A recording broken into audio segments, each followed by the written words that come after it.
Beleza. Obrigado, Yuri. Obrigado, professor Ramires, também pelo convite. Falar de psicologia do exercício, nesse caso. É a área que eu tenho estudado há um tempo, então vou me apresentar daqui a pouco, mas é uma satisfação estar explorando esse ponto aí, que eu acho que é um momento da gente explorar de fato isso. Aderência, adesão, esses termos fazem diferença no treino, nos resultados, enfim, vamos aprofundar um pouquinho disso, tá? Então, bom dia a todos, sejam bem-vindos, espero ajudar nessa manhã aí de sábado. Bom, rapidamente me apresentando, o Yuri já colocou ali alguns pontos. Eu sou pesquisador, né, num laboratório de psicologia do esporte e do exercício, aí já desde 2010, onde eu comecei a graduação, fiz o mestrado, doutorado na UDESC, que é a Universidade do Estado de Santa Catarina, e atualmente dou aula nessa universidade, assim como na Univille, que é uma universidade privada aqui em Santa Catarina também, onde eu moro, em Florianópolis. Então, tem alguns artigos científicos publicados, inclusive boa parte deles aí sobre CrossFit, sobre fitness funcional, né, uns 10 deles aí sobre essa temática, especialmente nesse ponto de psicologia do exercício, do esporte. E aí, recentemente, publiquei esse livro, Exercício Físico e Ciência, Fatos e Mitos. Bom, vamos ao que interessa. De fato, hoje a gente vai falar sobre a psicologia do exercício e aí variáveis da psicologia, como adesão, aderência, motivação, principalmente, autoeficácia e a satisfação, né, das necessidades psicológicas básicas aplicadas à modalidade do fitness funcional. Tá? Tudo isso sempre trazendo alguns artigos científicos e aí algumas aplicações práticas para a gente colocar dentro dos boxes, dentro dos ambientes que a gente for aplicar a modalidade, tá? As aplicações práticas, as implicações, né? Bom, temos algumas evidências recentes, inclusive algumas com a parceria do professor Ramires Tibana, e aí eu destaco duas delas, né? Mais recentemente, sobre lesões, né? Temos duas revisões sistemáticas sobre lesões no CrossFit e posteriormente no último ano no Functional Fitness, utilizando já esse termo nas últimas publicações, né? Um pouco antes disso, fomos estudar também as variáveis psicológicas, né? Então, uma revisão específica sobre motivação e outra mais abrangente sobre as variáveis psicológicas, e é nelas que eu me debruço mais, que eu produzi essa apresentação e que eu vou falar aqui para vocês de vários estudos que estão nesses artigos, foram incluídas nessas revisões, então recomendo bastante a leitura desses dois últimos artigos ali, variáveis psicológicas dos participantes de CrossFit, revisão sistemática, e motivação para o treinamento de CrossFit e uma revisão narrativa. Então, esses dois artigos eu posso enviar, quem não tiver o acesso é tranquilo, mas vale a pena a leitura para quem quer saber um pouco mais sobre essa temática. Rapidamente, para diferenciar as áreas, né? O que é uma coisa ou outra? Psicologia do esporte e psicologia do exercício. Bom, rapidamente temos essa diferença aqui. A psicologia do esporte busca entender como os aspectos psicológicos interferem no desempenho esportivo. Então, por exemplo, como a ansiedade de um atleta pré-competição interfere no desempenho dele lá no WOD, por exemplo. Já a psicologia do exercício vê basicamente o inverso, né? Como o exercício físico ou atividade física, numa questão mais abrangente, interfere nos aspectos psicológicos, como a ansiedade também, mas como o estresse, o humor, diversas variáveis da psicologia. Então, como o exercício melhora a saúde mental, por exemplo, tá? E aí na aula de hoje, a gente entra, na fala de hoje, a gente entra na adesão e aderência, que corresponde aos processos de ingresso num programa de exercícios. A adesão, então, é o ingresso, né? Então, uma pessoa busca um programa de exercícios como o fitness funcional pela saúde, por exemplo. Então, saber entender que faz bem para a saúde, de fato, pode fazer com que o indivíduo entre num programa de exercício, busque. Só que será que vai ser o que faz ele se manter lá, ou seja, ter aderência, conseguir aderência ao programa de exercício? As evidências mostram que não basta só saber que faz bem para a saúde, até porque se fosse assim, provavelmente todo mundo estaria envolvido num programa de exercícios, né? Difícil a pessoa que não saiba hoje que exercício faz bem para a saúde, que é necessário para viver mais ou viver melhor. Então, prazer e bem-estar parecem ser motivos que fazem as pessoas continuar praticando exercícios de maneira regular. Então, adesão e aderência são termos diferentes e são trazidos, né, na literatura como coisas diferentes mesmo. Para que a gente entenda um pouco mais desses processos de adesão e aderência, principalmente de aderência, né, precisamos estudar a motivação, né? E aí, o que que a gente tem? A gente tem muita ciência produzida sobre motivação. Tá? Nesse levantamento que a gente fez aqui relacionado à psicologia do esporte, em periódicos, né, de língua portuguesa, a gente viu que é o tema que é mais trazido pelos pesquisadores. É claro, nós estamos interessados em saber por que que as pessoas se envolvem em exercício e por que que elas continuam ou por que não continuam, né, que seriam os dropouts, então, os desistentes, né, o abandono, também é um termo estudado. Mas motivação, então, é um tema da psicologia do esporte que é o mais investigado, seguido por estresse e ansiedade, né? Então, temos bastante ciência sobre motivação e precisamos entender um pouco dela agora para saber sobre adesão e aderência. Uma das perspectivas teóricas mais consolidadas, na verdade, a mais consolidada na literatura é a teoria da autodeterminação, para saber sobre motivação e comportamento humano. E aí ela nos coloca que a motivação ela não é como se a pessoa fosse motivada ou não, né? Essa percepção dualista, ela já é um pouco ultrapassada, na verdade. Então, a gente tem regulações motivacionais, diferentes níveis que as pessoas se motivam para fazer alguma coisa. Nesse caso, a gente vai falar de exercício e especificamente do fitness funcional, mas se aplica a vários outros comportamentos de saúde também, né? Então, aqui eu tenho um esquema que coloca essas regulações que são diferentes, então vão desde a motivação, em que a pessoa não valoriza o comportamento, então ela não valoriza a importância de fazer exercício e ela não vai fazer. Então ela não é autodeterminada para fazer aquele comportamento, ou seja, o exercício, né? Do outro lado, no outro extremo, a gente tem uma motivação interna, intrínseca mesmo. Então, provavelmente a maioria de nós aqui somos motivados internamente, gostamos de fazer exercício, temos uma satisfação enorme em fazer. E a própria sessão de exercícios, independente do treino, já nos satisfazem. Aquilo já basta para a gente, já promove bem-estar, prazer. Claro, a gente também temos motivações externas que colocam, que trazem consequências como a estética, a saúde, desempenho, recompensas internas e externas, que fazem parte também da nossa motivação, mas são fatores extrínsecos à própria atividade, né? Então, um rápido exemplo, a pessoa busca, né, a modalidade do fitness funcional por melhor saúde, beleza. Mas ela vai se envolvendo com as sessões, com a turma, com a classe ali, né, com o professor, e vai curtindo o processo, entendendo mais sobre aquilo, querendo melhorar as habilidades, melhorar um levantamento, e isso vai, digamos, internalizando a motivação, o que é muito favorável para a aderência dela. Então, aqui nesse esquema, quanto mais para a direita a motivação da pessoa, mais chance ela tem, né, de permanecer ali, ou seja, adotar aquele comportamento para o estilo de vida dela, né?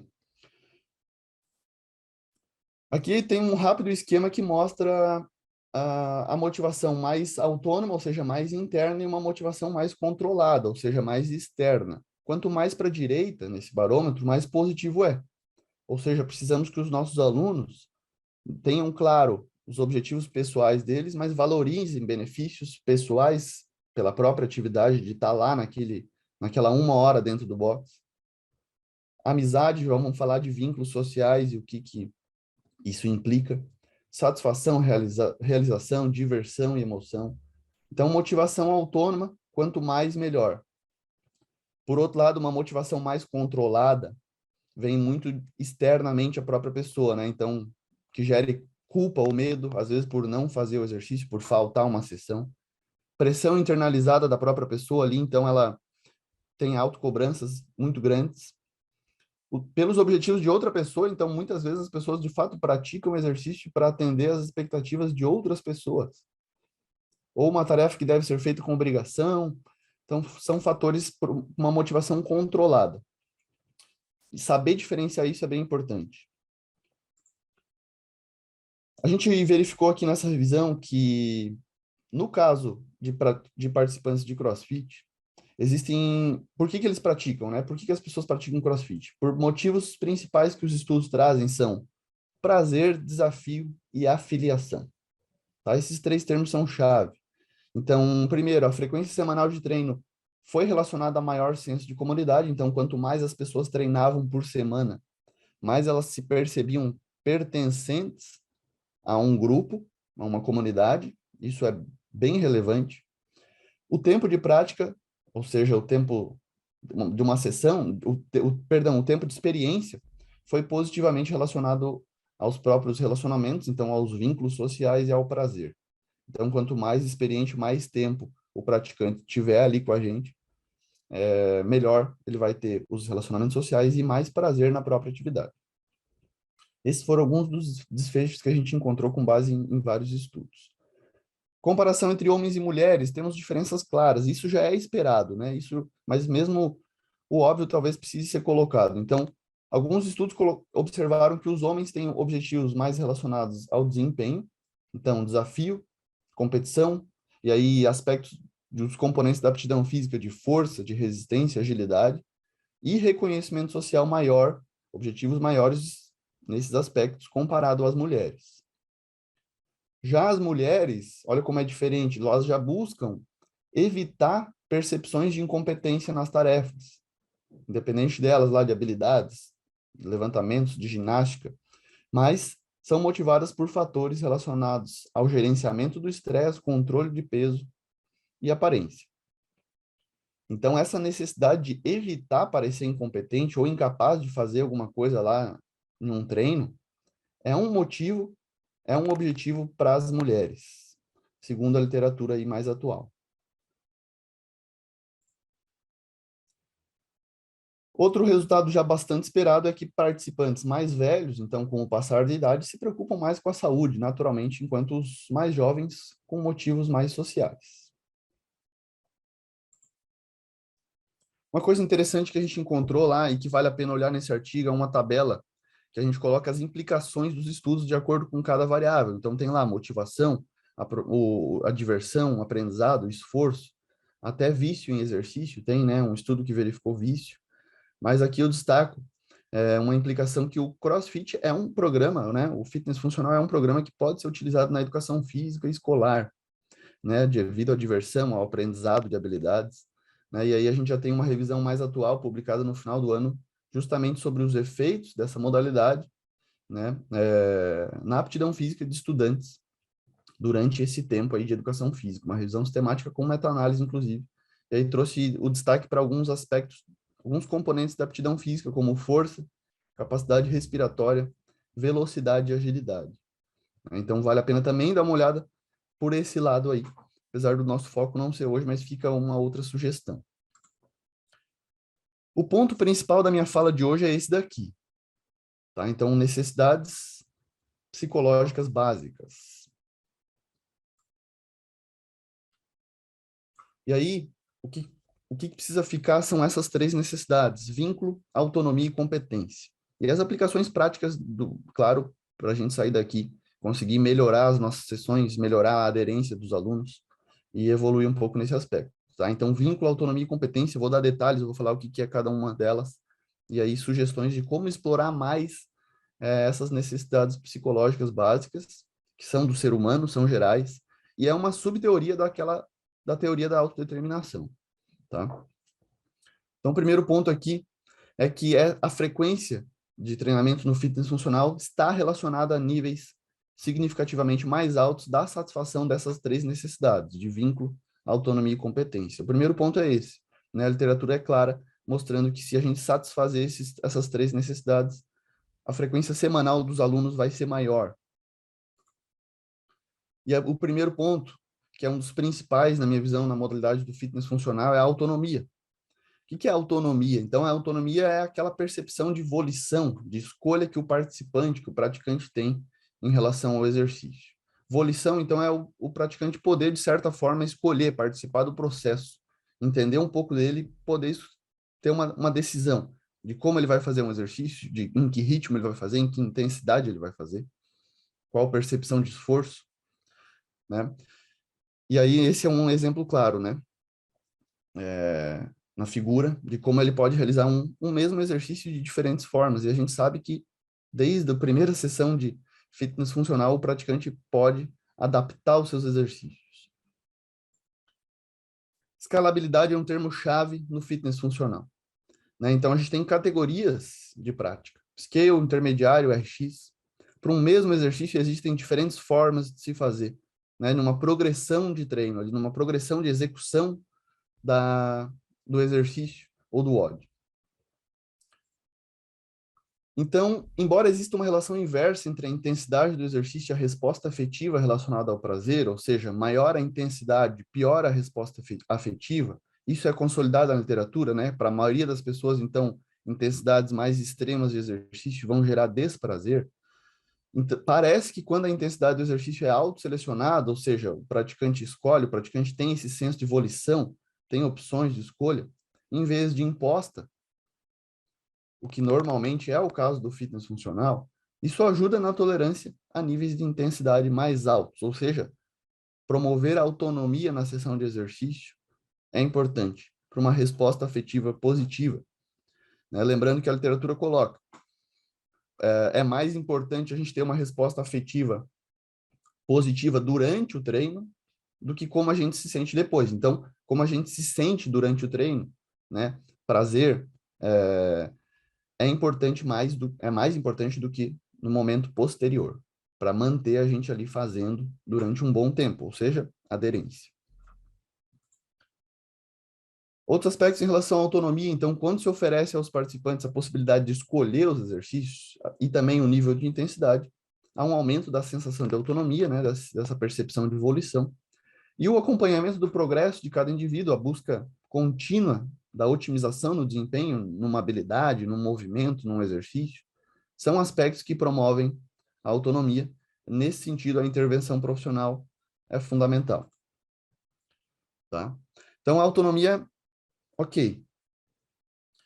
O primeiro ponto é isso.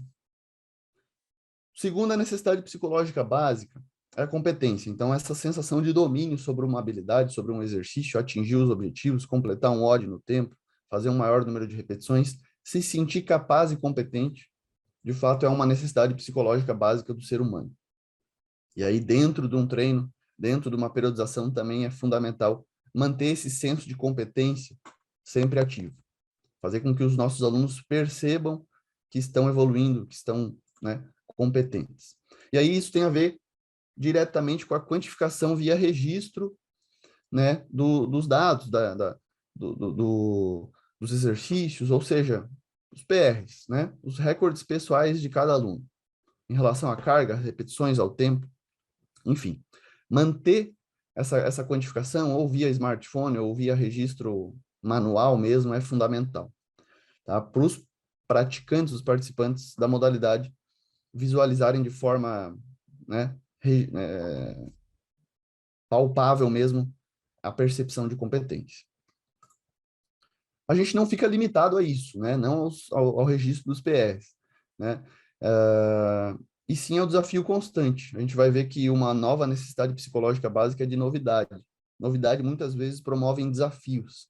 Então, manter os desafios constantes por meio da inclusão de novos exercícios, ou variações, ou aspectos mesmo do treino que são mais desafiadores ao praticante é fundamental. A pesquisa aqui de Sibley e Bergman, em 2017, colocou que a percepção de competência, que é uma necessidade psicológica básica, foi o preditor mais forte de altos níveis de motivação mais interna, né, que são as regulações identificadas e intrínseca. Então, a competência tem se mostrado aí um forte preditor para as pessoas se manterem motivadas a ficar ali treinando com a gente. Como explorar mais, então, a competência, tá?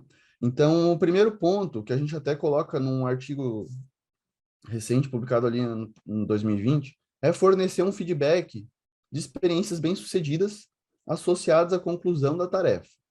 Pode ser o WOD, mas pode ser uma habilidade lá de levantamento olímpico, pode ser uma habilidade ginástica, enfim, um feedback próximo, né, individualizado, preferencialmente, ao nosso praticante, ao nosso aluno. Esse feedback pessoal, que é mais direcionado para informar mais sobre o processo do que o resultado, também é relevante. Então, tanto a conclusão da tarefa quanto ao processo é legal. E aí, o que a gente coloca aqui, é importante valorizar os objetivos mais proximais em vez dos distais, né? Ou seja, o praticante está fazendo de uma forma scale, né? A gente valorizar aquela forma antes de objetivar o aluno fazendo o exercício na forma RX, por exemplo. E o último aspecto de como explorar mais a competência é o principal. Olha só, então, praticantes de exercício que recebem um feedback negativo dos profissionais sobre a técnica de exercício podem experimentar o outro lado, que é a frustração da necessidade psicológica básica de competência. Sendo ela o preditor mais forte para a motivação interna, a gente tem que tomar cuidado com esses feedbacks negativos. Tá? O vínculo, eu diria que é um dos principais, tá, da modalidade do fitness funcional, quando a gente trata de treinamento em grupo, né, da modalidade, na maioria dos casos é feito dessa forma, que corresponde, então, aos sentimentos de apoio, de conexão do ambiente social e as pessoas se sentirem pertencentes, né? Então, o primeiro aspecto aí é que o ser humano é altamente sociável, e aí a gente se inserir, estar em ambientes com elevada conexão, pode ajudar a gente a se manter ali, a querer se manter ali, né? Só que tem que ter conexão de fato, né? Eu tenho comparado bastante o fitness funcional com a musculação e as diferenças são muito claras, né? Todo mundo consegue entender e uma das principais está aqui no vínculo, né? Esse senso de camaradagem que a gente vê até nas competições de alto rendimento, CrossFit Games, o último, o último atleta tentando terminar o WOD lá e a primeira que terminou apoiando, enfim, esse senso de camaradagem é um diferencial e a gente precisa explorar bastante isso. Vamos entender um pouco mais sobre o vínculo. O próprio treinamento em grupo é um fator que favorece, né? Mas, como eu falei, musculação muitas vezes também, as pessoas estão ali presentes no mesmo momento, no mesmo horário, né? Porém, não tem esse senso de pertencimento, essa afiliação que a própria marca também já promove. Hoje a gente já também não precisa ficar tanto atrelado à marca e sim criar um senso de comunidade que as pessoas pertencem. Não é à toa que os horários da manhã, talvez 5, 6 horas da manhã, os boxes, pelo menos aqui em Santa Catarina, em Florianópolis, são os mais concorridos, são os horários mais cheios, né?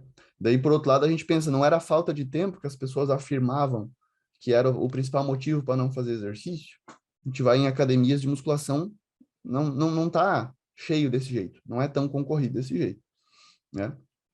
Então, são alguns exemplos de que o vínculo funciona, né? Então, questão de check-in, você formar uma turma ali com gritos de guerra, que eu até coloco como explorar mais, né? Você construir uma identidade daquele grupo é fundamental, criar vínculos, amizades entre as pessoas, tanto professor com aluno, como aluno com aluno. Realizar treinos, WOD em duplas, trios e grupos, em que esse senso de camaradagem vai ser desenvolvido, muitas vezes numa dica ali, numa forma que o aluno sugere para o outro de como fazer, o próprio apoio, né? O próprio apoio é fundamental. Participação no CrossFit Open, que está rolando. Estabelecer rituais diários, né? Então, uma simples foto no final do treino, coisa que já acontece muitas vezes, mas não deixar isso cair por terra, gritos de guerra, tem alguns boxes que colocam isso, essa união do grupo. E eventos esportivos de lazer, a gente coloca também para explorar mais esse vínculo, saindo um pouco do foco do treino, mas para criar vínculos sociais de fato, como amizades e parcerias de treino. Aí um detalhe importante, hoje cada vez mais se cresce o treinamento individualizado, ou seja, planilhas individuais, né, de treinamento. E aí, é claro, quem segue essas planilhas individualizadas já tem um alto nível de autonomia, né? Já tem mais autonomia para fazer sozinho, já entende muito mais da própria modalidade, mais dos exercícios, da execução, de intensidade, de percepção de esforço.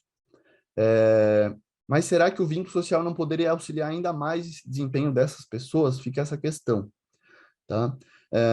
Então, uma sugestão pode ser concentrar as pessoas que fazem planilhas individualizadas no mesmo horário de treino, apesar de elas estarem treinando sozinhas, solitárias, naquele treino que é, claro, individualizado, específico para ele, mas pode ser um fator motivacional, e daqui a pouco a gente já vai entender por quê. Tem a ver com autoeficácia e experiência vicária, tá? Vou falar um pouquinho disso já já. Uma evidência que até o professor Ramires colocou esses tempos, né, no grupo lá de fitness funcional, foi essa daí, publicada, e que comparou, né, a influência de contextos sociais na performance tanto cognitiva quanto motora. Então, colocaram lá 33 adultos, né, homens e mulheres, com uma média de 3 anos de prática, mas variou bastante ali a prática. Tinha alguns com poucos meses e outros com 7 anos de treino, para fazer prancha e para fazer lá o desafio dos copos, né, aquele desafio que tem na TV, enfim, um tempo atrás tinha, de empilhamento de copos. O que interessa aqui para a gente é mais a habilidade motor ali, né, de manter a prancha isométrica mais tempo. E aí a gente viu que realmente você fazer sozinho foi pior, né? Então a diferença de se fazer sozinho ou de fazer com pessoas fazendo com você ou pessoas apenas como espectadores foi diferente, né? 89 segundos em média, as pessoas permaneceram na prancha sozinho, foi estatisticamente diferente das pessoas fazendo com outras pessoas também, performando 230 segundos, e também com a pessoa, com espectadores ali, né? Um exemplo atual da influência aí, de pessoas olhando, de pessoas participando ali junto do processo, tá? Outra evidência que sai um pouquinho aqui do fitness funcional, mas fala sobre a aderência, né, os preditores e a importância dessas necessidades psicológicas básicas, é de 2019. Né? Então, aqui foram analisados lá 391 participantes no início, lá na Coreia do Sul, né? Claro, Coreia do Sul. E aí os autores estavam interessados em saber quais variáveis, quais são os preditores para as pessoas permanecerem ali, 3 e 6 meses depois. A gente sabe que no treinamento tradicional de resistência, de força, a desistência é muito grande no primeiro e no segundo mês, né? Mais de 50% às vezes. As pessoas desistem, abandonam mesmo de fato. Aqui, de 391 participantes, a gente foi para 284, 3 meses depois. E qual foi o preditor mais importante para manterem as pessoas ali? Foi o vínculo. Teve maior impacto na aderência, ou seja, as relações sociais, o senso de pertencimento a um grupo. Foi até maior do que a própria intenção de exercício ou compromisso com o comportamento. 6 meses depois, restaram 246 participantes. Então, aqui não teve uma perda muito grande. Mas, o que importa mais aqui saber quais foram os preditores para manter essas pessoas ali. E aí, 6 meses depois, foram as 3 necessidades que se destacaram. E aí, a primeira foi a autonomia, né? Então, as pessoas participarem do processo, terem percepção de escolha, de volição naquele comportamento. Isso gerou uma motivação mais interna, uma motivação mais autodeterminada, que promove, por consequência, maior participação no exercício, ou seja, maior aderência, tá? Bom, outra pesquisa, essa mais atual, essa um pouco mais antiga, na verdade, com praticantes acima de 5 anos, né, de experiência aí com exercício.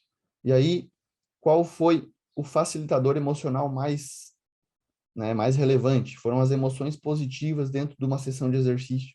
E elas colocaram que a competência foi a principal, seguida pela interação social e novidade. Já vamos falar um pouquinho mais sobre essa nova evidência aí que mostra que talvez a novidade seja uma nova necessidade psicológica básica, recém-descoberta aí pelos pesquisadores. Tá? Então, promover emoções positivas, experiências positivas durante o treino é importante, fazendo nossos alunos se sentirem competentes, com vínculos sociais, experimentem novidades. E, claro, o esforço percebido também foi o último aspecto ali para gerar emoções positivas no exercício. O outro lado, tá, pessoal? Então, quando a satisfação dessas necessidades psicológicas for baixa, e o exemplo claro é uma sessão de musculação tradicional, em que há pouco vínculo entre as pessoas nas academias, né? Principalmente de rede. Academias grandes de rede, eu observo que há, empiricamente, claro, que há pouco vínculo social entre professor e aluno, entre os alunos. E isso pode ser um problema, né? Essa baixa satisfação não atende à necessidade psicológica básica de vínculo. Mas quando isso acontece, variações em exercício, esse artigo de 2018 colocou isso, né? Foi um moderador, ou seja, atuou como uma fonte compensatória da motivação. Sendo o fitness funcional constantemente variado, como a própria descrição até já coloca, a gente pode, né, compensar, digamos, quando, se por algum motivo, essa satisfação das necessidades for baixa. Às vezes, no vínculo de uma planilha individualizada, como eu falei, por exemplo. Explorando um pouquinho mais disso, a gente tem, como eu coloquei, a novidade como um fator que potencialmente pode ajudar na adesão, claro, e mais principalmente na aderência à atividade física, especialmente ao exercício. Então, algumas características psicológicas de novidade, novos exercícios, experimentar algo que saia da rotina, tem se mostrado como uma nova necessidade psicológica básica, a partir de algumas novas evidências aí dentro da psicologia do exercício. E aí, claro, programas que satisfaçam essa necessidade de novidade, estimulando interesse e prazer, são bastante positivas nesse caso, né? Promovendo a participação. Ou seja, novos exercícios ou adaptações de exercícios, variações de exercício, tá? Por que que isso acontece? Porque novos exercícios desafiadores, né, podem promover uma experiência que a gente chama de flow, que é né, um estado psicológico de total imersão, de total concentração, absorção, né, na tentativa de realizar aquela habilidade. E isso distrai, né? Na verdade, distrai no sentido de as pessoas suprimirem sentimentos e pensamentos negativos, né? Então, estudando um pouco mais de saúde mental, e durante a pandemia se colocou muito esse problema, né, das pessoas ficarem isoladas em casa e tal, e aí eu tentei mostrar, principalmente através das redes sociais, falar para as pessoas, né, na prática, para considerarem o exercício como uma oportunidade de se distraírem, justamente porque a gente, né, elimina, ou pelo menos diminui, pensamentos negativos, ruminativos, que ficam ali nos atormentando muitas vezes, são de várias fontes, da família, do trabalho, financeiros, estudos, diferentes fontes, né? E o exercício pode ser uma oportunidade de fugir um pouco disso, ou seja, de se distrair, porque a gente pode entrar nesse estado psicológico de flow. Quanto mais novo o exercício, provavelmente mais a gente vai ter chance de experimentar esse estado psicológico, tá?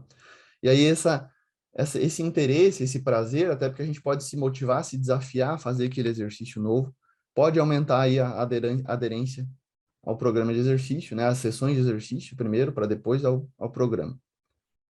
E aí a consistência pode, claro, levar a melhores resultados, tá?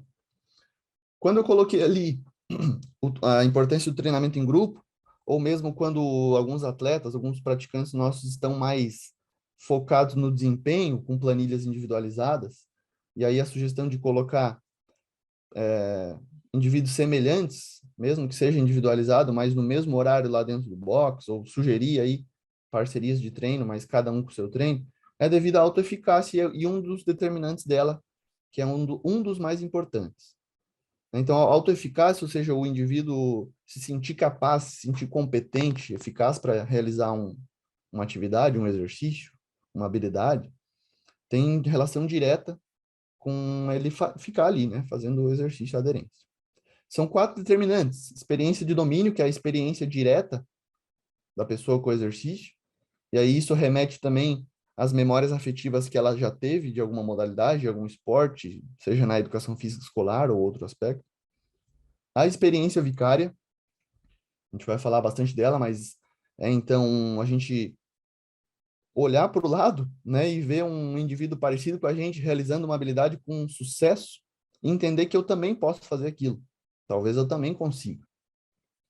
Persuasão social, então a importância aí do ambiente para persuadir, ou seja, e não pressionar, né? Tem algumas evidências que mostram que a persuasão, ou seja, o apoio, o incentivo é muito mais favorável do que uma pressão que seja negativa para a pessoa fazer exercício, que gere medo, né, que gere culpa, tá? E os estados emocionais e fisiológicos também, claro, contribuem para isso, mas a gente vai focar nesses dois primeiros, que a literatura tem mostrado que tem maior associação, né, com a prática de exercício. Especificamente, Em relação ao CrossFit, né, e ao fitness funcional, a gente tem essa evidência que colocou aí, explorou, na verdade, as relações sociais e a associação com a autoeficácia.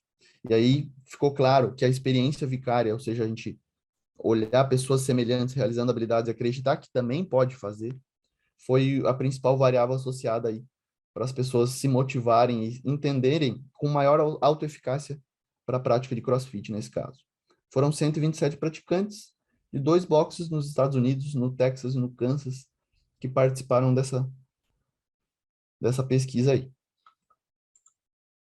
E aí, na experiência de domínio, que é um dos determinantes da autoeficácia, para que se colocasse de fato que fosse positiva essa subvariável aí, né, essa variável da autoeficácia, existiam 9 aspectos para serem cumpridos ali, né? E aí são bem específicos da modalidade do fitness funcional, né? Então, remar 500 metros em 2 minutos ou menos, correr 1 milha em 8 minutos ou menos, fazer 10 double unders consecutivos, 10 saltos na caixa, box jump consecutivos, enfim. Variava, claro, para mulher e para homem, mas essa experiência de domínio aí, que é a relação direta da pessoa com a modalidade, é a principal variável na autoeficácia, tá? Bom, talvez vocês estejam experimentando na prática as pessoas voltando para os boxes de algum tempo, para os ambientes de exercício, né? E aí a pandemia afetou os níveis de atividade física das pessoas, ou seja, as pessoas estão voltando para a prática de exercícios e precisam ter o desafio de incorporar o exercício na rotina novamente.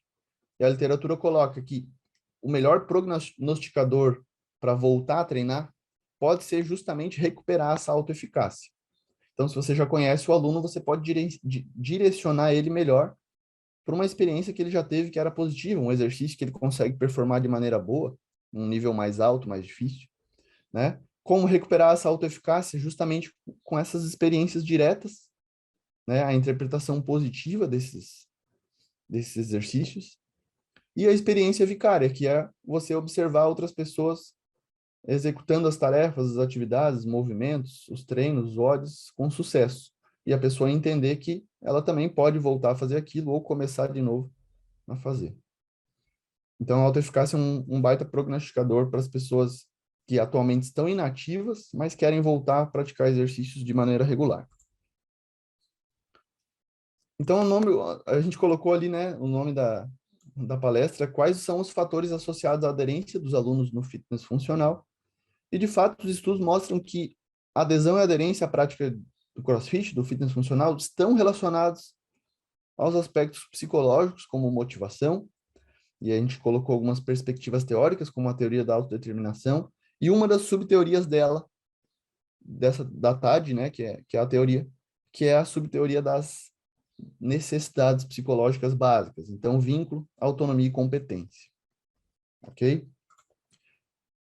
O infográfico do nosso artigo ali sobre as variáveis psicológicas de CrossFit dá um panorama que existem diversas variáveis, né, diferentes, e algumas implicações práticas que eu coloco ali para a gente começar a perceber, né? Então, desafio e diversão devem ser aspectos explorados para maior aderência e manutenção.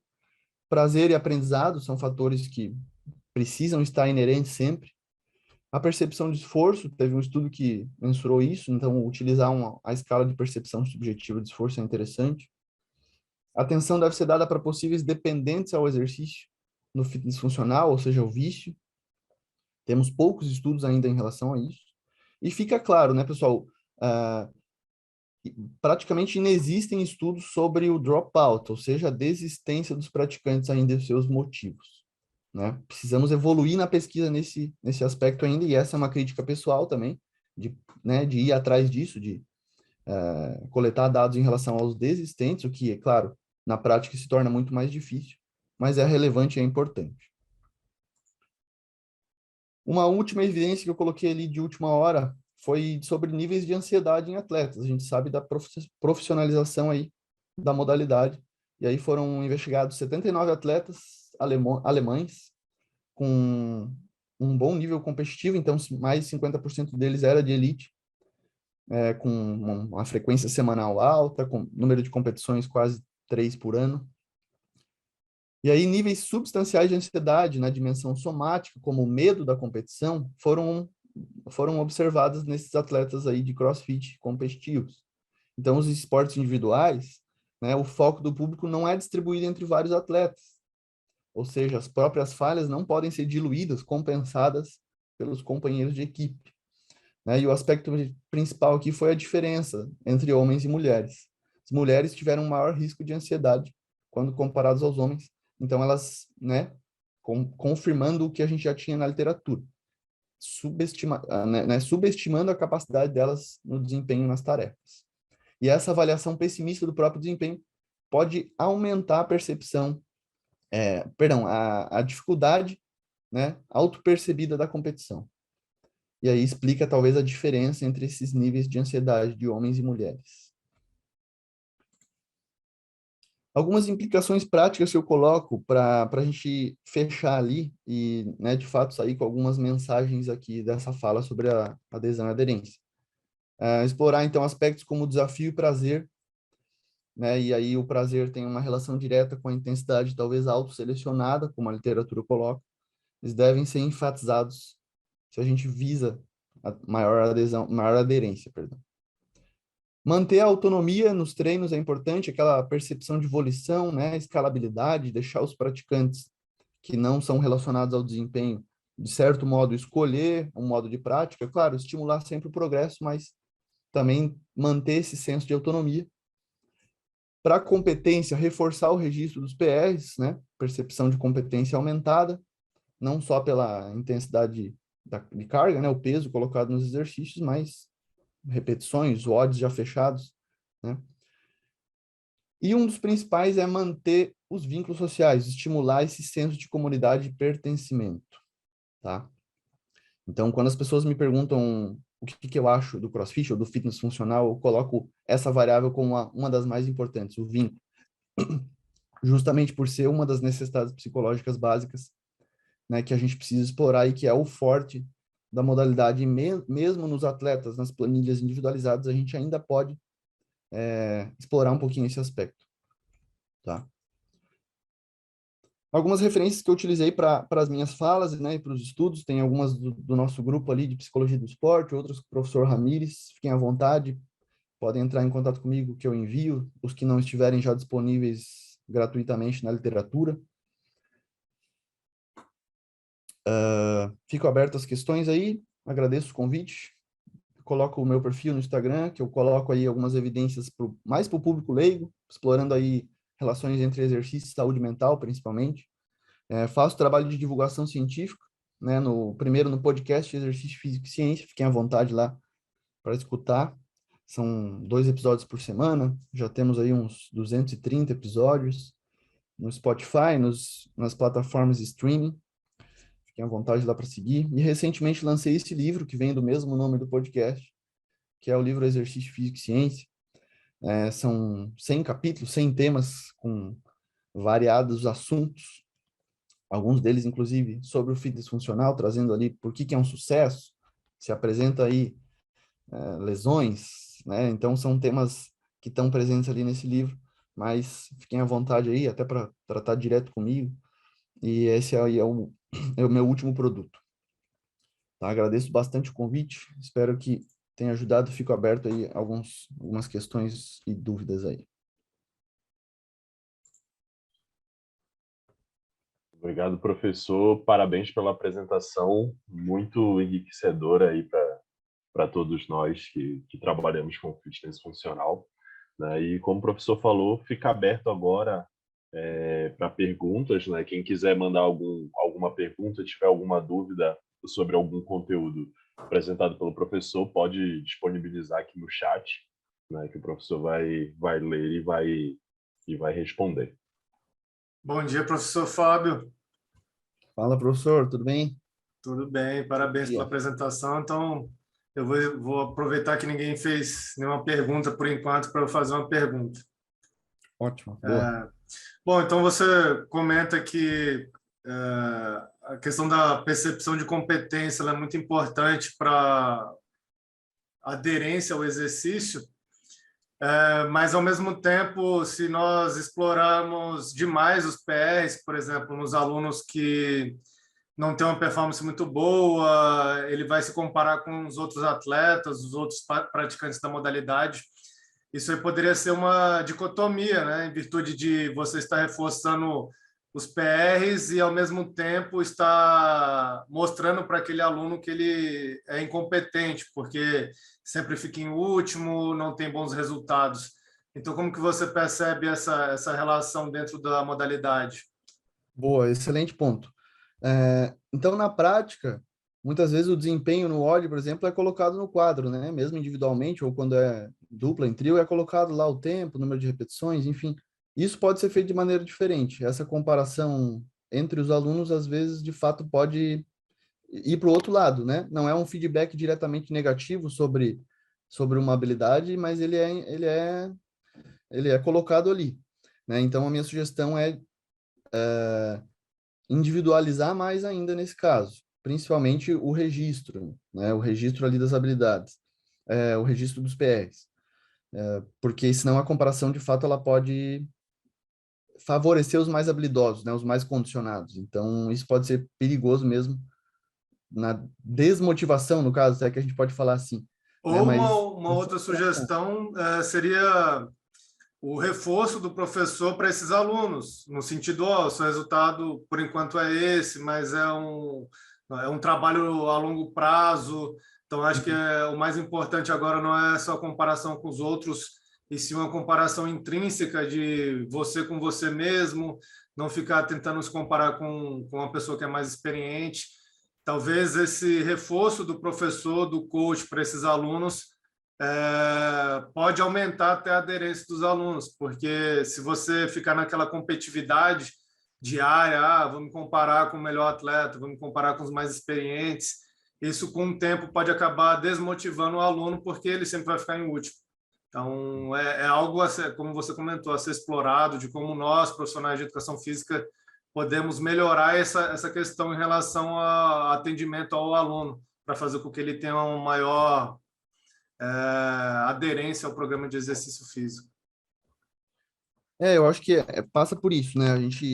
A percepção de competência é mais proximal do que distal, ou seja, né? Mais no curto prazo, aos poucos, né? No sentido da evolução, do progresso do aluno, do que em relação a alguma meta muito longe, né? Muito a médio, a longo prazo para ele alcançar. Então, é uma boa, sem dúvida, assim. E aí um outro ponto que você comentou foi sobre de um estudo que mostrava uma relação entre maior frequência de treino com maior aderência, acho que foi isso, né? Aqueles que tinham maior, que faziam mais durante mais dias na semana, eram aqueles que tinham maior aderência ao programa de exercício físico. Mas aí entra novamente a questão do professor, porque se você frequenta todos os dias, logo você vai estar em um processo de fadiga, se você não respeita a intensidade do treino, se você não respeita o volume, você, no curto prazo, tem essa sensação de estar gostando da atividade, mas no longo prazo, isso, se não for feito da melhor forma possível, pode se tornar um fator de abandono à prática de exercício físico, porque você está tão motivado de ir todos os dias que no longo prazo, se você pode desenvolver um overreach não funcional, um overtraining, até uma lesão, em virtude dessa alta frequência do treinamento. E aí que nós entramos novamente na questão da educação do treinador, de você frisar dias de baixa intensidade, de você reduzir o volume de treino. Então, como que você enxerga essa relação? A frequência de treino sendo positiva, associada positivamente à aderência, ela, por um lado, né, de fora, ela realmente é positiva. Pô, o aluno tá indo treinar, ele tá, né? E aí só que a gente precisa realmente, de fato, cuidar com essa frequência semanal, né? Eu acho que vai total do feeling do professor perceber e às vezes chegar para o aluno, né? Porque outra coisa que é positivamente relacionada à frequência semanal é o estabelecimento de vínculo, né? Os relacionamentos. Então, o aluno vai se sentir pertencente àquele grupo às 6 da manhã, que nem eu falei, ele vai indo de fato todo dia. Ele cria amigos, parcerias de treino, tem a dupla dele, né? E às vezes até faz uma intensidade que ele não faria, né? Não é tão autoselecionada assim. Então, há um cuidado a ser tomado aí, sem dúvida, concordo, professor, para essa frequência semanal de treino, principalmente, né, nos iniciantes, né, nos mais inativos, né, digamos assim. Bom, legal. E aí, comentando sobre o que você falou sobre as grandes empresas, né, de fitness hoje, Smart Fit, Blue Fit, onde você fala que elas não trabalham muito com vínculo. Acho que isso é proposital, visto que nas academias grandes, quanto mais gente treinando, pior, né? A ideia dessas academias é ter muitos alunos com pouca frequência de treino para aguentar a quantidade de pessoas que estão matriculadas. Diferentemente do fitness funcional, que o vínculo, a frequência é muito importante. Então, isso mostra também para quem vai construir academias, isso eu já percebi bastante, que as pessoas onde elas querem construir um box e elas acham que é só fazer igual a Smart Fit, onde você compra os materiais, deixa o box lá e acha que ele vai sobreviver só com os equipamentos, e não é bem isso que acontece.